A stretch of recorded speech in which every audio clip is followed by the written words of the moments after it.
Olá, pessoal. Eu sou a professora Regina Alves de Química e hoje irei passar uma videoaula do professor Diego Fares, em que ele vai explicar a organização da tabela periódica, período, grupos ou família. Boa aula para vocês! Fala, meus queridos! Tudo bem com vocês? Aqui é o professor Diego falando mais uma vez do canal Sala da Química. E atendendo a muitos pedidos, hoje a gente vai fazer mais um vídeo para o nosso quadro Dia de Aula. Quando a gente pensa na química como um todo, é muito importante nós começarmos trabalhando as temáticas básicas da química. E um dos temas da química que é a base para tudo que será visto mais à frente é o conhecimento sobre tabela periódica. Por isso, esse será o nosso tema da aula de hoje.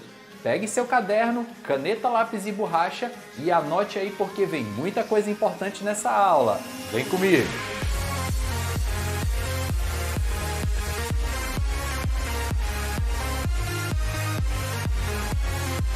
Para nós começarmos, meus queridos, a nossa aula de hoje sobre tabela periódica, eu queria começar te fazendo uma pergunta. Por que existe tabela periódica?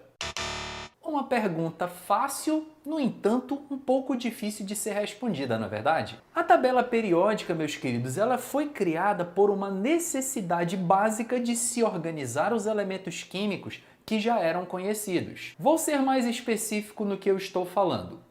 Imagina, por exemplo, que você seja um colecionador de CDs. E sendo você então esse colecionador e a sua coleção começa a ficar muito grande, você tem vários e vários CDs, é muito óbvio que você vai arrumar alguma forma de organizar essa sua coleção. Seja, por exemplo, por ordem alfabética, por gênero musical, por estilo musical, enfim. Você precisa adotar algum critério para organizar a sua coleção, pois ela está ficando muito grande. Assim, meus queridos, é a tabela periódica. O número de elementos químicos que os cientistas foram descobrindo aos poucos foi aumentando. E com esse aumento se fez a necessidade de organizar. E a tabela periódica, de uma maneira muito simples, ela nada mais é do que uma organização dos elementos químicos. No início do século XIX, vários elementos químicos já eram conhecidos. No entanto, não se tinha um critério para organizá-los de acordo com as suas propriedades ou características. Ao longo dos anos, vários cientistas sugeriram diferentes formas de se organizar os elementos, fazendo assim diferentes propostas para uma suposta tabela periódica. Foi então que, em 1869, um russo chamado Dmitri Mendeleev criou uma maneira diferente de organizar os elementos químicos. E essa maneira é baseada em ordem crescente de massa atômica. Gravem então, meus queridos, esse primeiro detalhe importante. Mendeleev criou uma tabela periódica que era baseada em ordem crescente de massas atômicas. O que então o nosso amigo russo fez?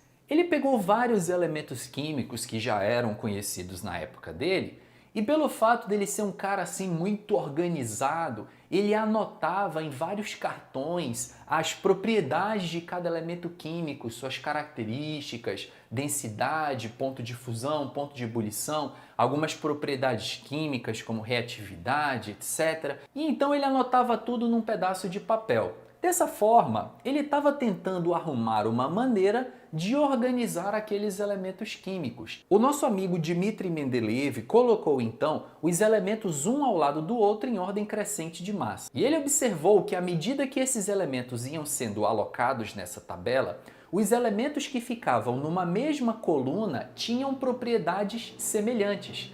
Daí o nome tabela periódica. É uma tabela que as propriedades dos elementos se repetem com uma frequência, tem uma periodicidade. Daí vem o nome tabela periódica. No entanto, meus queridos, a tabela de Mendeleev ela tinha algumas falhas, porque tinha alguns elementos que ficavam numa mesma coluna que não tinham propriedades tão semelhantes. Foi então que em 1913, Henry Moseley determinou as bases da tabela periódica que nós conhecemos como tabela periódica atual. Ao invés de organizar os elementos em ordem crescente de massa, como Mendeleev havia proposto, ele organizou os elementos em ordem crescente de número atômico.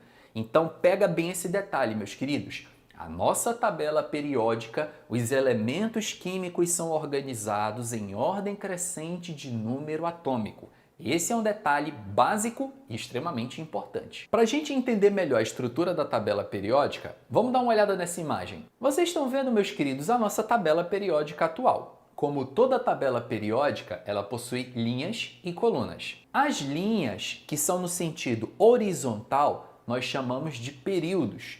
Observem bem que a tabela periódica atual, ela possui 7 períodos, que são 7 linhas horizontais. Confiram aí. E a nossa tabela periódica apresenta 18 colunas. Lembrando que as colunas são as linhas na vertical. Essas colunas podem ser chamadas de famílias ou grupos. Então não esquece, tabela periódica moderna, 7 períodos, que são as linhas horizontais, e 18 famílias, que é a coluna na vertical. O grande detalhe da tabela periódica, meus queridos alunos, é que os elementos que pertencem a uma mesma família possuem propriedades semelhantes, tanto físicas quanto químicas. E é justamente por causa disso que as colunas na tabela periódica são chamadas de famílias. Afinal, as pessoas de uma mesma família normalmente têm traços, características físicas e de personalidade bem semelhantes. Vou dar um exemplo para vocês, meus queridos, para você entender melhor esse lance da família, como, por exemplo, a primeira família da tabela periódica. Dá uma olhadinha aí. A primeira família da tabela periódica, ela é chamada família dos metais alcalinos, que é composta pelos elementos lítio, sódio, potássio, rubídio, césio e frâncio. Todos esses elementos pertencem a uma mesma família, portanto, têm propriedades semelhantes. Essa família da tabela periódica, meus queridos, dos metais alcalinos, eles possuem uma reatividade muito alta. Em contato com a umidade do ar, eles acabam tendo uma reação de combustão espontânea.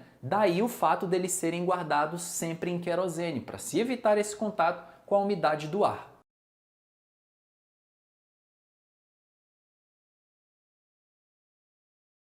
No caso do hidrogênio, meus queridos, é bom ressaltar que ele é o único elemento da tabela periódica que não possui nem período nem família. Apesar de em muitas tabelas periódicas ele vir colocado no primeiro período e na primeira família, mas saiba que o hidrogênio não tem período e o hidrogênio não tem família. Hashtag adote o hidrogênio. Ainda no quesito famílias, algumas delas apresentam nomes especiais. A primeira família da tabela periódica, que é chamada de família 1, é a família dos metais alcalinos.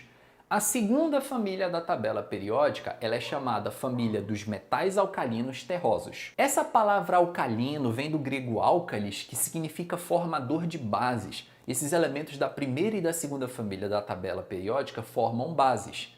E no caso dos alcalinos terrosos, porque boa parte deles de fato são encontrados em alguns minerais e em algumas rochas. Além das duas primeiras famílias da tabela que têm nomes especiais, não esquece, metais alcalinos terrosos.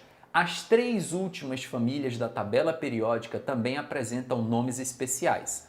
A família 16 ela é chamada família dos calcogênios, a família 17 é chamada família dos halogênios, e a família 18 da tabela periódica é a chamada família dos gases nobres. Primeira família, metais alcalinos. Segunda família, metais alcalinos terrosos. Família 16, calcogênios. 17, halogênios. 18, gases nobres. Mas professor, quando uma família na tabela periódica não tem nome especial, como eu faço? Nesse caso, meu caro aluno, você dá o nome da família como sendo a família do e você cita o primeiro elemento que compõe aquela família. Exemplo, dá uma olhada na família 13 aí da tabela periódica. Quem é o primeiro elemento dessa família? Não é o boro? Família do boro. Dá uma olhada na família 14 da tabela periódica. Quem é o primeiro elemento? Carbono, carbono! Muito bem, meu caro aluno. Então essa família ela é chamada família do carbono. Agora que nós falamos sobre famílias, vamos falar um pouquinho sobre os períodos. Lembra que eu falei no começo da aula? A tabela periódica ela tem 7 períodos. E por que a tabela tem 7 períodos, meus queridos? O período ele significa o número de camadas eletrônicas que um elemento possui. Portanto, anota, elementos de mesmo período possuem o mesmo número de camadas eletrônicas. Não entendeu? Vou te explicar melhor. Presta atenção nesses exemplos. Dá uma olhada na posição do magnésio na tabela periódica, meus queridos. Ele não está no terceiro período Isso significa que ele tem 3 camadas eletrônicas. Todos os elementos do terceiro período têm em comum 3 camadas eletrônicas. Portanto, se a gente pegar aí no terceiro período magnésio e alumínio, ambos que estão no terceiro período, eles têm em comum 3 camadas eletrônicas. Isso significa, por exemplo, que todos os elementos do quarto período têm 4 camadas eletrônicas. Todos os elementos do quinto período têm 5 camadas eletrônicas e assim por diante. Então, meus queridos, a tabela periódica possui até 7 períodos porque os elementos, de um modo geral, possuem até 7 camadas eletrônicas. Agora, turma, após terem assistido essa videoaula, peço que vocês resolvam as atividades propostas lá no Google Classroom e não se esqueçam, essa semana teremos o plantão de dúvida. Aguardo todos vocês lá. Até mais. Tchau!